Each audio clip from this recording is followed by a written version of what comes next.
Good morning.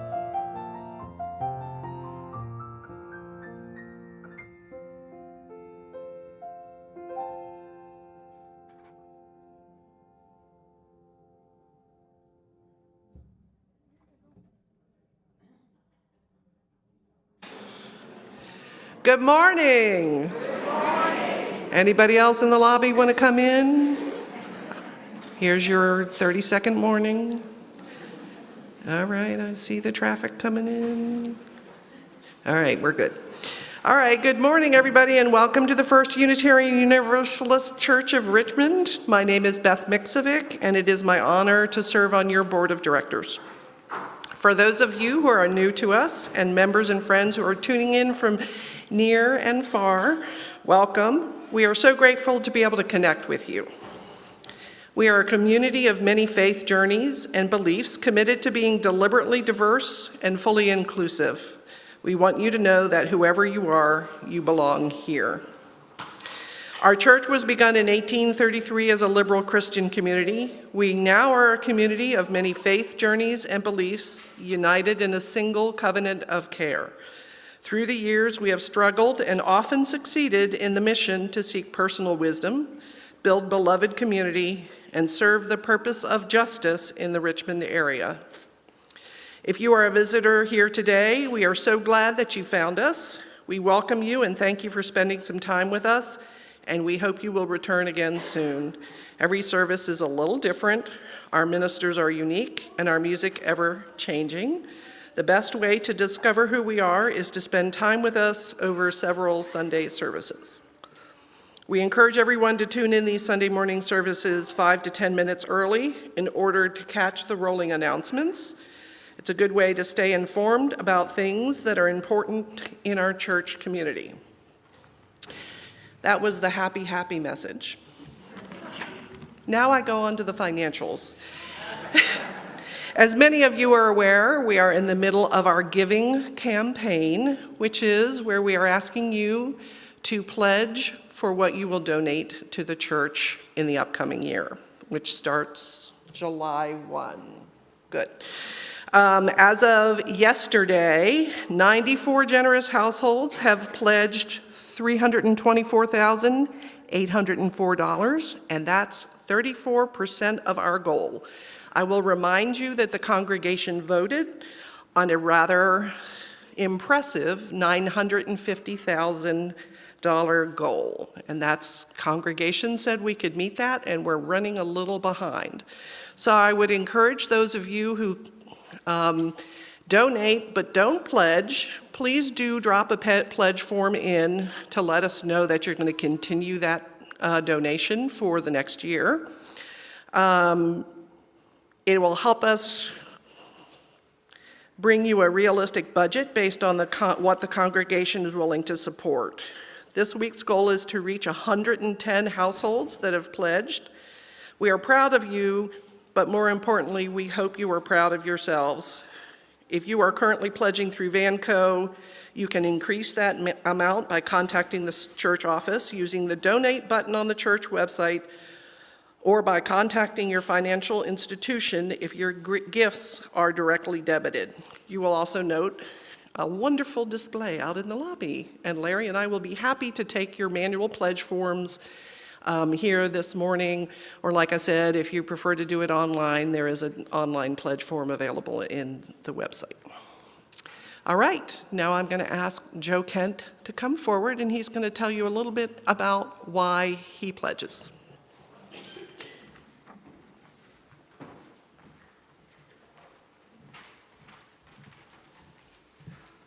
Good morning. I'd like to tell you a short story this morning. Many of you might tell the same story, but I'll try to get to the point. Becoming part of a new community means taking a chance, or as some would say, a leap of faith. Mary and I came to this church 14 years ago, seeking something, excuse me, that was more than just a Sunday morning worship experience. We had left the churches of our youth when we went to college and rarely returned. The liberal theology here was attractive, but more so were the opportunities for service and engagement. I've had the opportunities to be a treasurer of the church, a board member, co-chair of a capital campaign, and now serve as chair of the endowment committee. However, some of the most meaningful opportunities have been to volunteer at the Cardinal Elementary School, formerly Green School, and help with Caritas, housing the homeless over the years. Each of these opportunities have been possible because of many of you here today. I've come to see the powerful potential of Unitarian Universalism to change the world around me through people who grow, care, and act. The First UU community is a force for positive change in Richmond and in the wider world. Mary and I feel we are part of something special, and we support the church financially. Good work requires staff support and good facilities. Hiring and keeping good people requires a fair wage that reflects expertise and experience. We've been fortunate to be the beneficiaries of gifts of others, as we both came from modest families. We received scholarships to complete our education. The generosity of others has been an example for us. Supporting charitable causes has always been part of our family budget. As members of First UU, we know a good thing when we see it. And we know good things don't happen by accident. They need the full support of the community. So this morning, I ask you to be a full supporter of this church community by making a pledge for the coming year. Let the good work continue to enrich our lives and the lives of others. Thank you.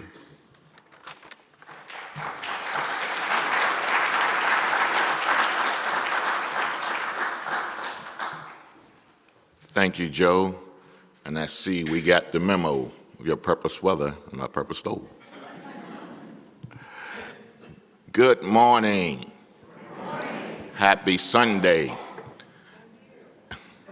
I am the Reverend Sherman Z. Logan, Jr., and it's my honor and privilege to serve this wonderful congregation as the senior minister. Joining me this morning is Sharon Amos, my worship associate, and sharing the musical gifts with us this morning, One Voice Choir Ensemble, Chorus Ensemble, sorry.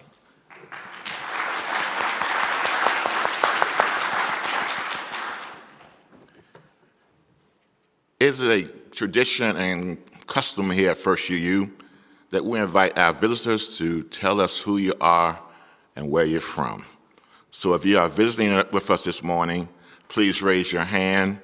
Jamie, the minister of the mic, will come to you, and you can tell us who you are and where you're from.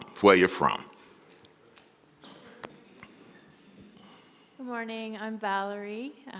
Recently moved from Baltimore to Richmond, so happy to be here. Welcome.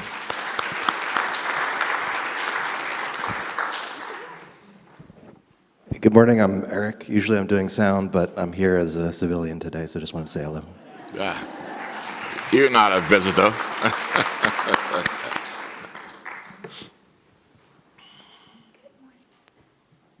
Hi, I'm Becky, and my daughter Phoebe is downstairs, and she asked if we could go to church this week, and so this was where I thought to come to.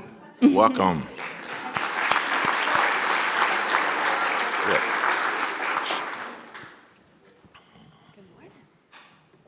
Good morning, I'm Vanessa. This is my first time here, and I'm from Henrico. My name is Insung Kim. I live in Lakeside. Previously, Richmond. I lived in North Carolina. Welcome.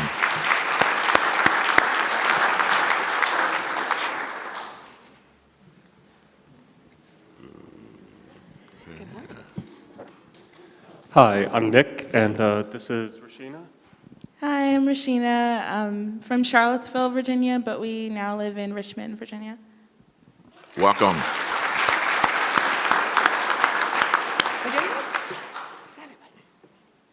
Thank you, Jamie. Welcome so much for being with us this morning. This community is what it is because of your presence, and we are so glad that you're here. So please rise as you're comfortable, greet your neighbors, and welcome our visitors.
I call to worship words from Gretchen Haley. Although there remains too much evidence of the world breaking apart at coastlines, congressional hearings and kitchen tables, inside the quiet place of your heart and mind, there still resides the seeds, the longing, the return to this knowing that we belong to each other, this earth, this life, to remember ourselves and all of our lost pieces, beloved in ways that cannot be undone, to dwell here in this healing, this hope, this wholeness in our practice of resistance, even in rage when we refuse to relinquish gratitude or joy. Come, let us worship together.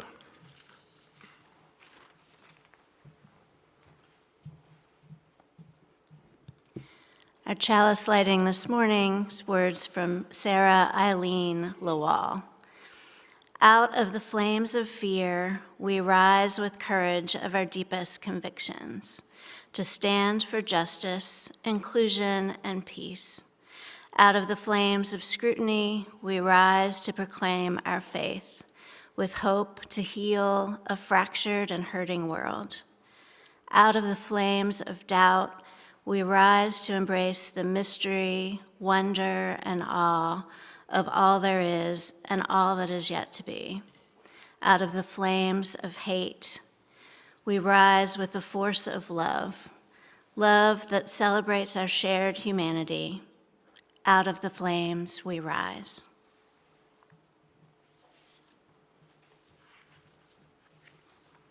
Then please rise in body or spirit, and let us sing our opening hymn, 347, Gather the Spirit.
Our responsive reading this morning are words from Dr. Martin Luther King, Jr.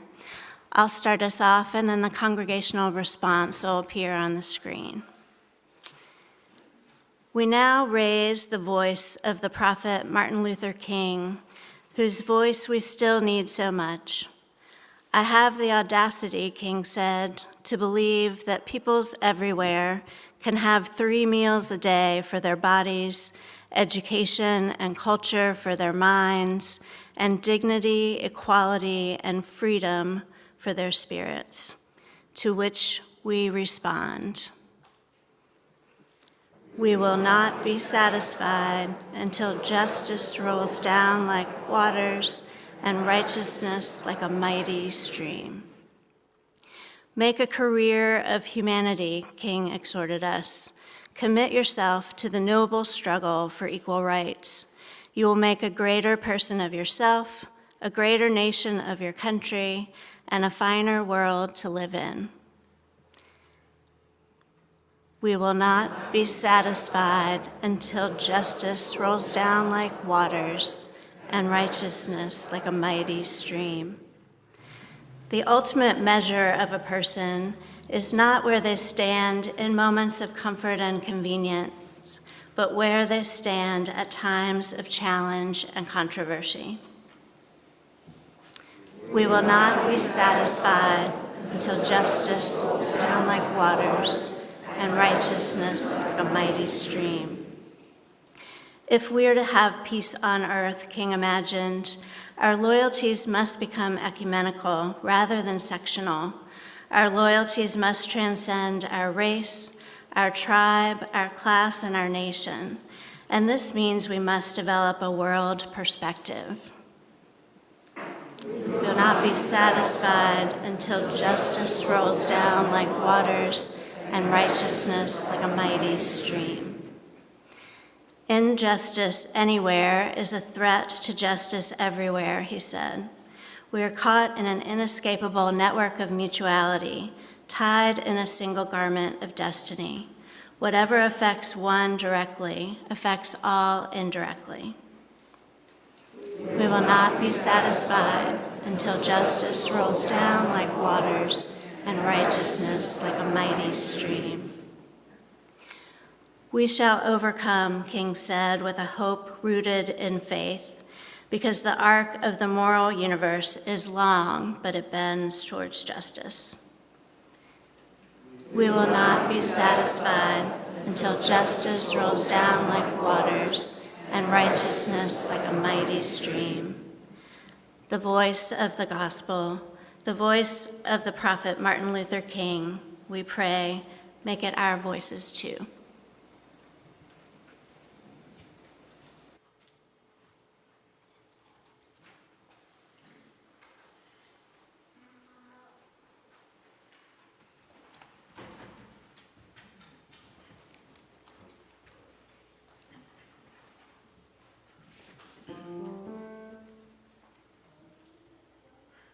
There's a great camp meeting. There's a great camp meeting, Lord, a great camp meeting in the promised land. Oh, walk together, children, don't you get weary.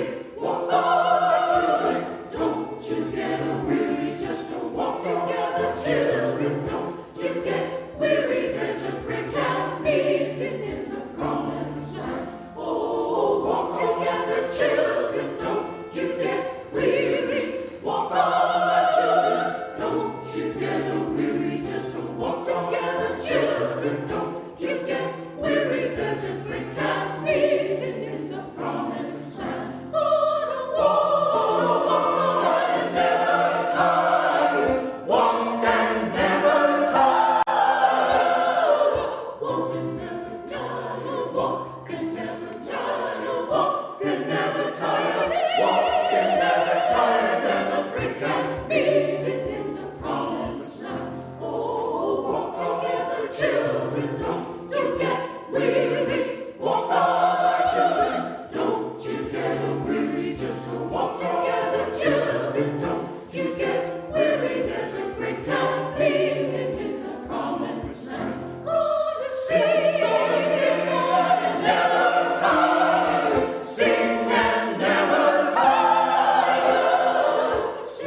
as we join together in a time of meditation, reflection, or prayer, let us pause for a moment to listen to the unheard word.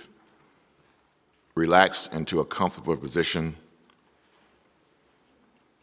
Breathe in and out very slowly.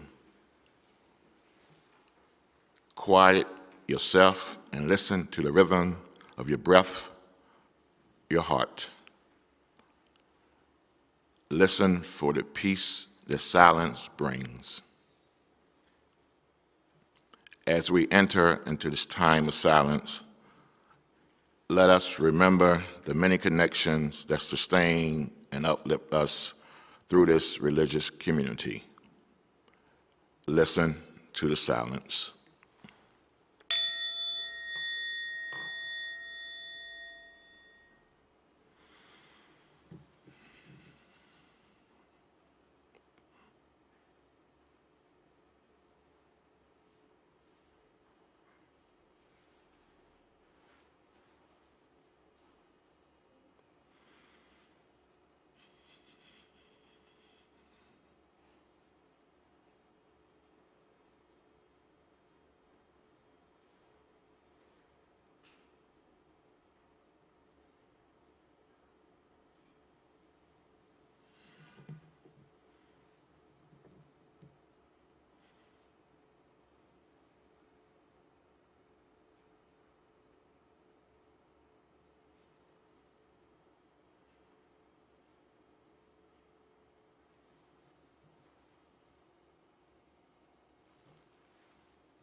Spirit of life and love, God of many names and mystery beyond naming,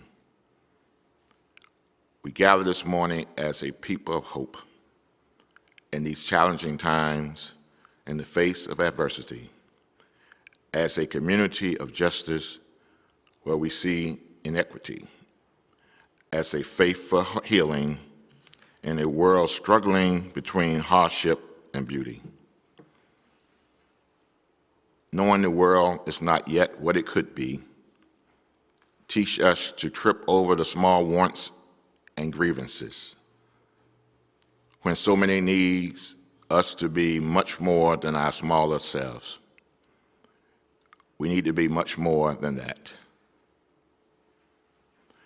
Spirit of grace, open our hearts where we are closed, widening our vision where we become short-sighted, and our mouths where silence had dominated our spirit.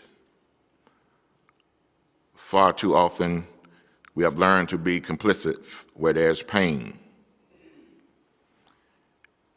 In the continuous struggle of the long arch of the universe bending towards justice, may we retain strength in the soul-saving work of our Unitarian Universalist faith, of living faithfully into our humanity and community with passion and love. May this be so. Amen. Ashe.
Hello, good morning.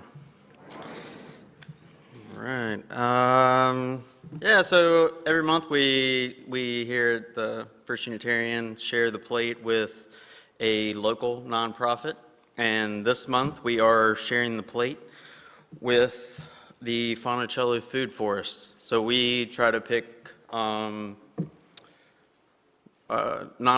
that meet our mission here, and this is a mission that goes along a lot with like what our Earth Care group is working on. So we have nominated them, and it's a community-based garden within Carter Jones Park on the south side off of Bainbridge Road. Yeah, I messaged them like 30 minutes ago and asked them like, what do you want me to say about it? So this is straight from the Food Forest's mouth here.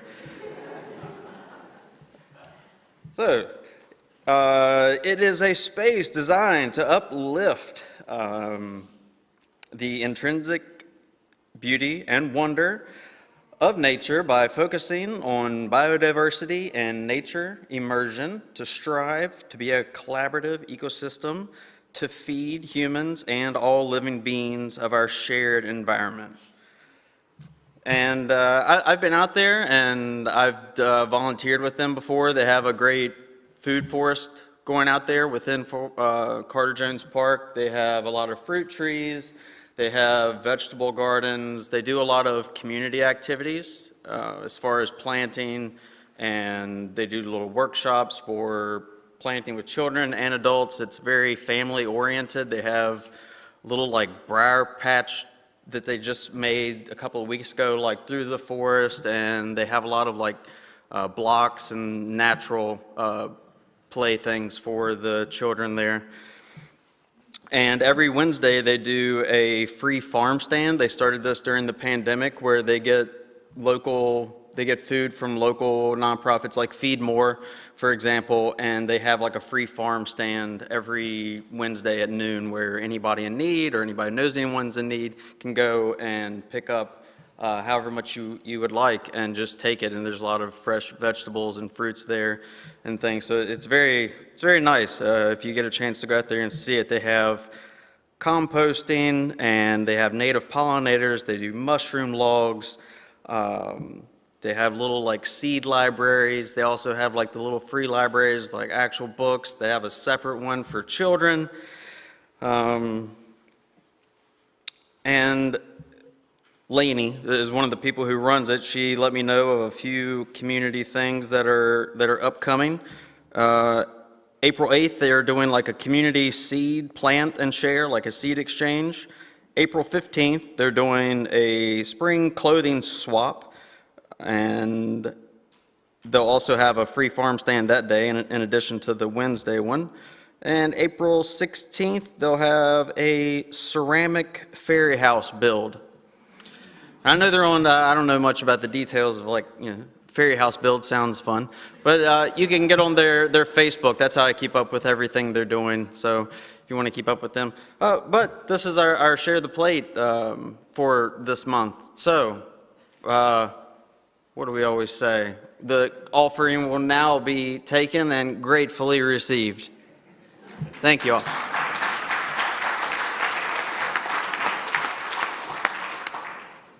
Thank you, Drew.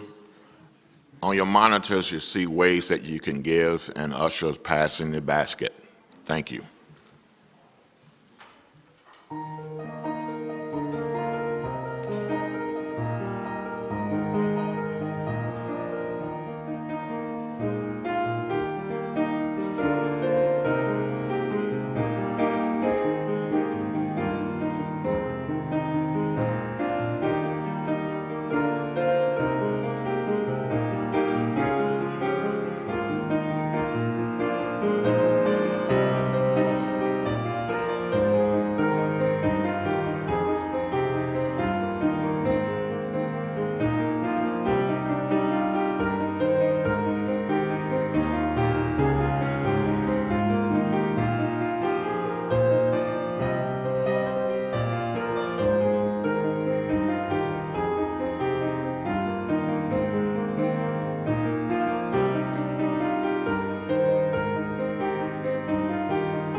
it must be emphasized that nonviolent resistance is not a method for cowards. It does resist. If one used this method because he is afraid or merely because he lacks the instruments of violence, he is not truly nonviolent. This is why Gandhi often said that if cowardice is the only alternative to violence, it is better to fight. The way of nonviolent resistance is ultimately the way of a strong man.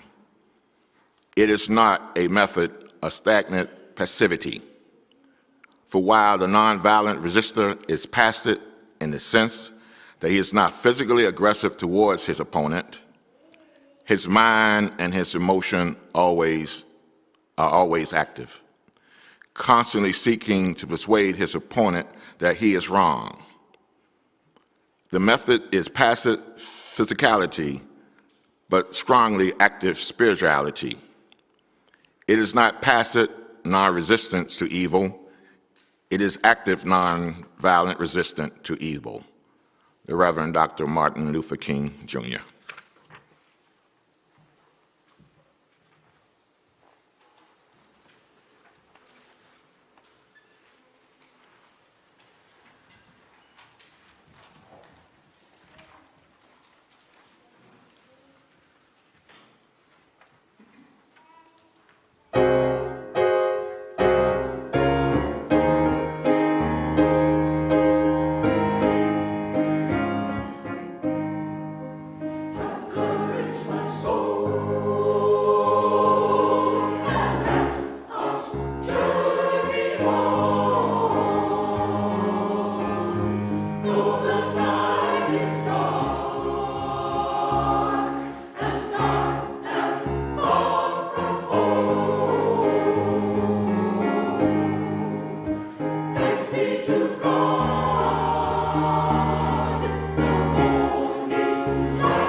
I've recently returned from a 5-day pilgrimage, traveling by bus with 40 other folks, visiting the sacred sites of the American Civil Rights Movement in the 1950s and 60s.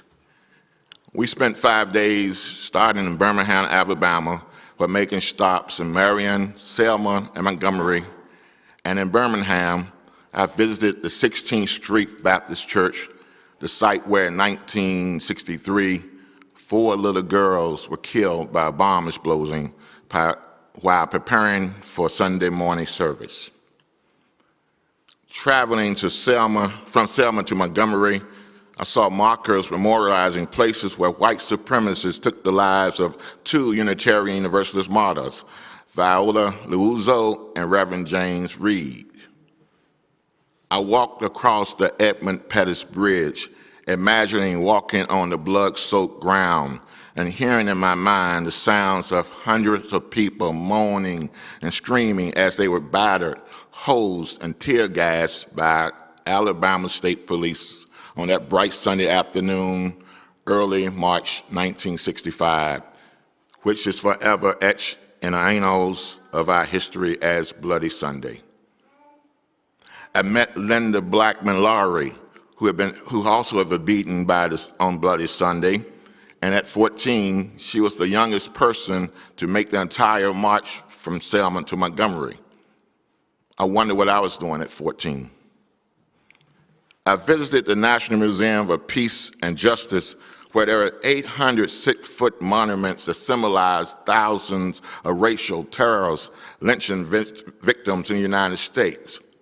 And when I got to the Commonwealth of Virginia section, I found myself looking for names of my relatives that might have been engraved on those steel monuments.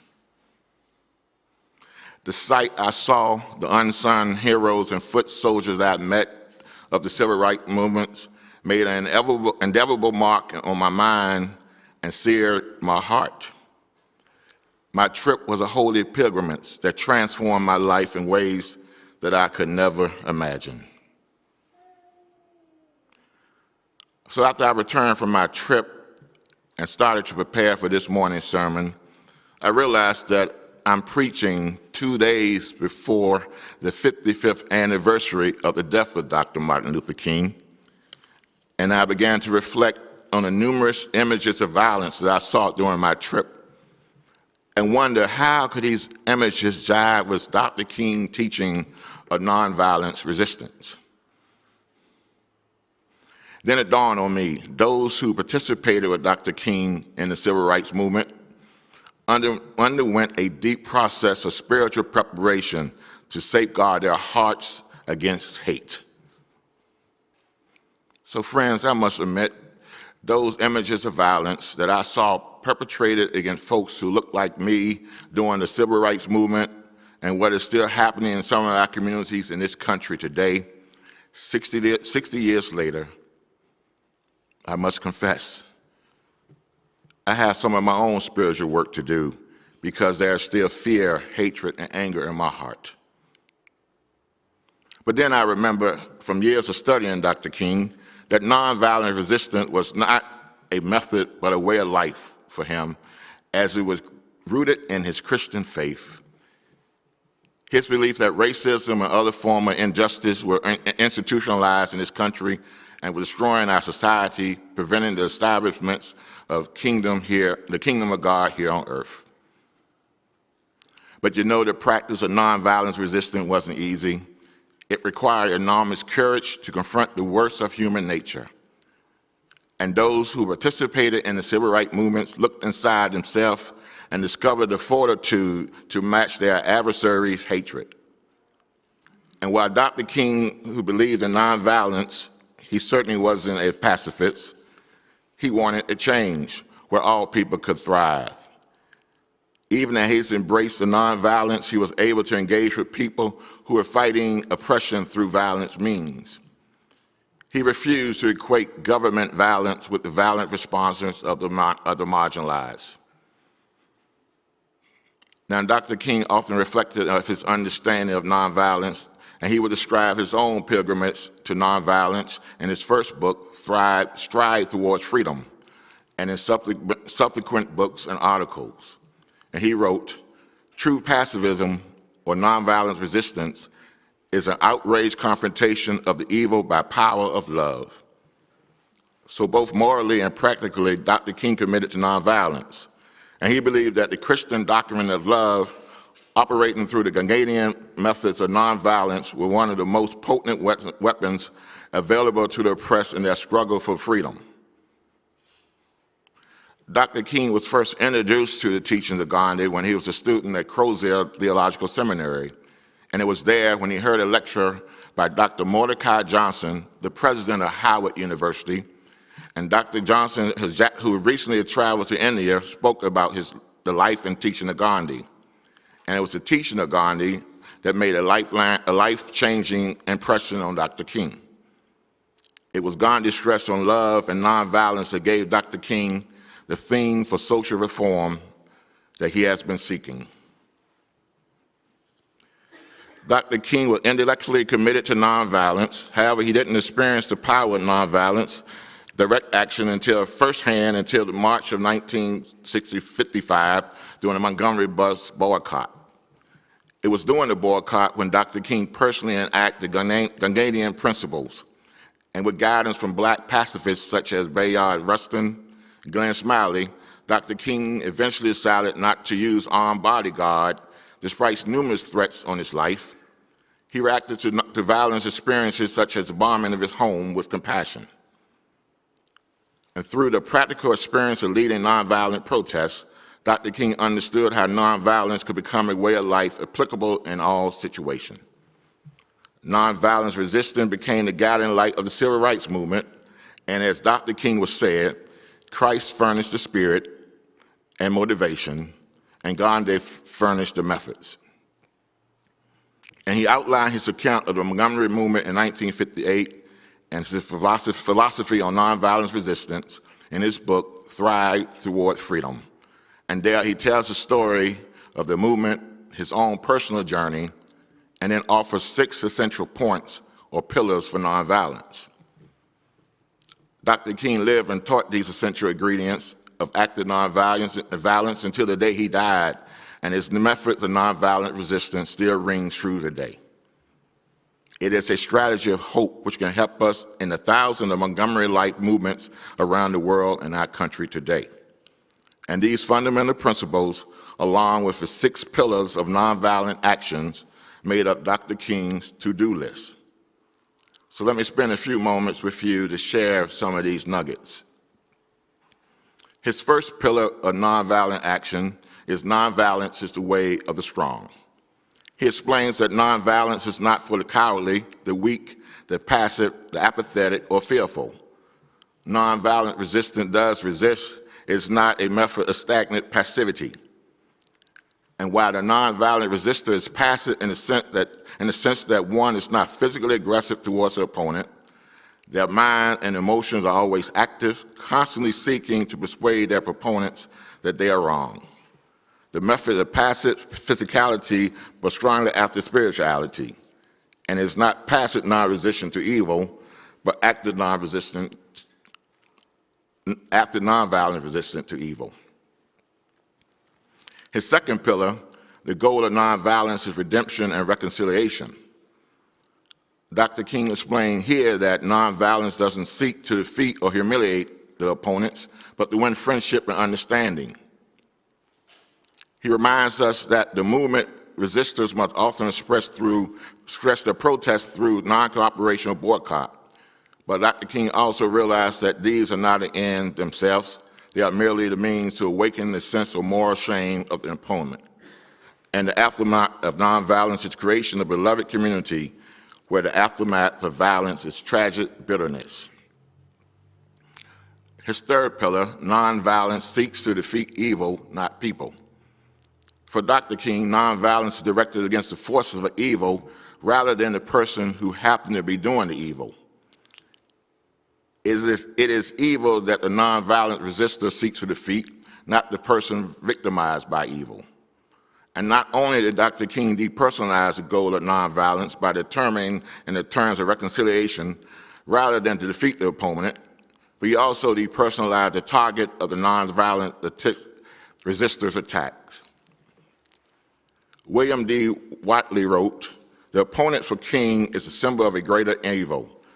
The evildoers were victims of evil as much were the individuals and the community that the evildoers oppressed." So according to Watley, in this thinking, Dr. King echoes the Apostle Paul's admonition that our struggle is ultimately not against particular people, but the systems, the principalities or powers. Our struggle today is not against the people who perpetuate the evil, but the systems that perpetuate racism, oppression, inequality in our country, and the white supremacy culture that permeate our society. The fourth pillar of the norms is that nonviolent resistance includes a willingness to accept suffering without retaliation, to accept blows from the opponents without striking back. Dr. King tells us that the nonviolent resistor is willing to accept violence as necessary, but never to inflict. Unharmed suffering is redemptive. Suffering, the nonviolent resistors, has a tremendous educational and transformative possibilities. Now, that's a tough pill to swallow, but Dr. King insists there's power in accepting of unearned suffering and love, as the nonviolent resistors Jesus showed on Calvary and Dr. King himself showed in his own life and death. Now, the fifth pillar, which I think represents Dr. King's central message of his ministry. Nonviolence avoids not only external physical violence, but also internal violence of the spirit. It practiced agape love in action. Dr. King tells us the nonviolent resistors not only refuse to shoot his opponent, but also refuse to hate him. And at the center of nonviolence stands the principle of love. And cutting off the chain of hate can only be done by projecting the effort of love to the center of our lives. Love means understanding, redemptive goodwill towards all people. What a powerful statement. Dr. King is telling us to show goodness to everyone, to love even those who hate us. Again, another tough pill to swallow. And when Dr. King talks about love, he turns to the ancient Greek philosophy, pointing out that love that he speaks of is not the sentimental or affectionate kind. For Dr. King, this agape love is the power of God working within us. That is why Dr. King can urge us to the highest possible unconditional, universal, all-encompassing love. And King, the preacher, believed God worked through us when he used the weapon of nonviolence, love. But he also acknowledged that it would be nonsense to urge people to love their oppressors in the affectionate sense, but to love them in the sense of understanding and redemptive goodwill. For Dr. King, agape means understanding and redeeming God's will for all people, and it's an overflowing love which purely, spontaneously, unmotivated, groundless, and creative. It is not set in motion by any quality or function of its object. And agape is disinterested in love. It is a love which the individuals seek not their own good, but the good of their neighbor. Agape doesn't begin by discriminating between the worthy or the unworthy people or any qualities people possess. It began by loving others for their sake. It is entirely neighborly regarding concern for others, which discover the neighbor in every person they meet. Agape is not weak, passive love. It is love in action. Agape is the willingness to go of any length to restore the community. It is the willingness to forgive, not 7 times, but 70 times, to restore community. And according to Dr. King, if one responds to hate with reciprocal hate, it does nothing but intensify the cleavage of a broken society. And we can only close the gap in this fractured community by meeting hate with love. And as simple as that may seem, this world can certainly use more love. Dr. King's sixth and final pillar is that nonviolence is based on the conviction that the universe is on the side of justice. He tells us the believer in nonviolence has a deep faith in the future. He knows that his struggle for justice has a cosmic companionship, and there is a creative force in the universe that works to bring the disconnected aspects of reality into harmonious whole. And Dr. King's philosophy, spirituality, theology, and methodology were also rooted in hope. So these 6 pillars explain why for Dr. King, nonviolence was the morally excellent way. And so as he boldly expanded his campaign from Montgomery to Atlanta, to Albany, and eventually Birmingham, he demonstrated these 6 steps of nonviolent action that they could be applied for any nonviolent movement of social change. So, beloveds, in these divided and tumultuous times in which we are living today, Dr. King's principles and methodology of nonviolence outline a path to social change that still holds true today. He argues if we can resist injustice through steadfast nonviolence and build a movement along these lines, we take the high ground, as demonstrated in the lives of Jesus and Gandhi, and can redeem society and create a new culture of nonviolence. In this strategy, the ends always present in the means, and the seeds of a peaceful outcome can be found in our peaceful means. So let me end from these words for Dr. King. At the center of nonviolence stands the principle of love. The nonviolence resistors will contend that in the struggle for human dignity, the oppressed people of the world must not succumb to the temptation of becoming bitter or indulging in hate campaigns. May all who suffer oppression in this world reject self-defeating method of retaliatory violence and choose the method that seeks to redeem. Through using this method wisely and courageously, we will emerge from the bleak and desolate midnight of man and humanity to man into the bright daybreak of freedom and justice. May this be so. Amen.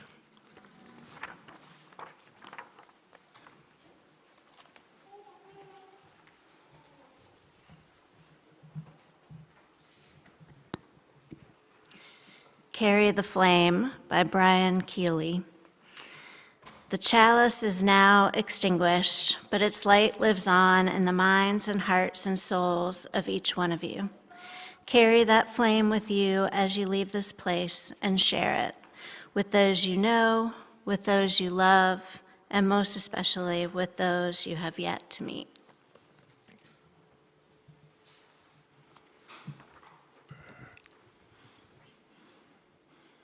Friends, please rise and body or spirit as I give the benediction.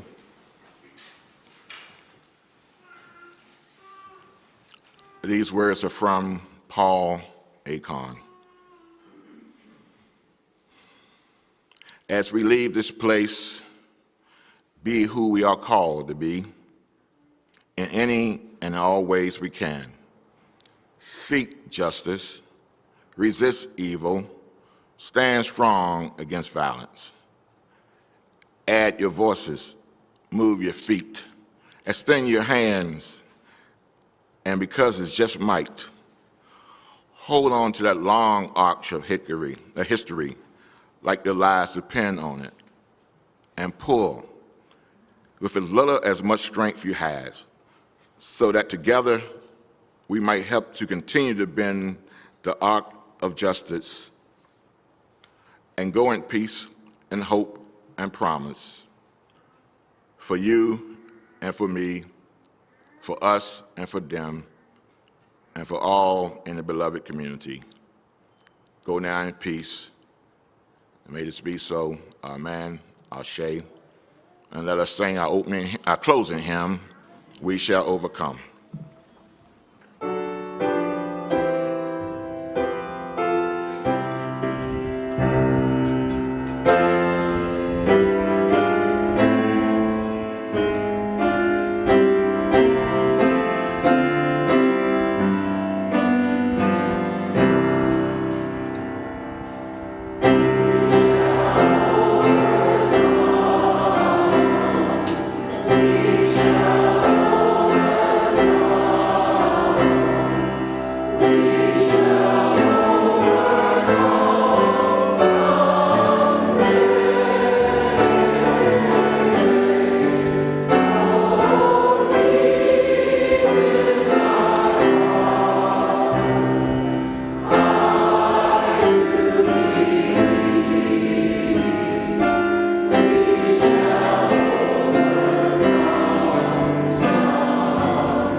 Amen.